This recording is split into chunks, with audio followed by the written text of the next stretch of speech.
Welcome to the Ohio History Connection's new online catalog. Here you can search our holdings, which include print materials like books, newspapers, journals, maps, and sheet music, state archives collections, including birth, marriage, and death records, manuscript collections, and audiovisual material. We'll get started by typing a topic into the search box. Let's use Cedar Point as an example.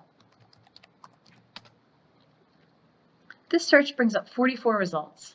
On the left-hand side of the page, you'll see a few different ways to refine these.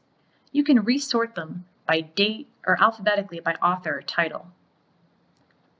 You can also limit the results to see the holdings of our two different libraries. Other tools include limiting by publication year and by format, whether you're interested in books, archival material, or maps.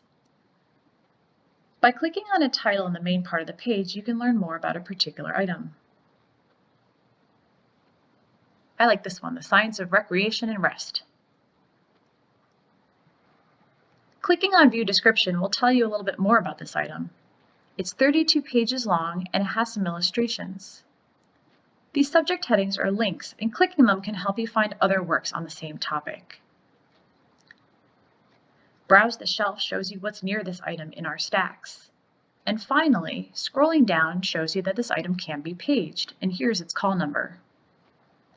If you want to save this record, you can do it from the main results page or up here by copying a stable link, emailing this reference to yourself, or saving it and emailing multiple items in a session to yourself at once. Have fun searching, and please contact us at reference@ohiohistory.org or 614-297-2510 for help.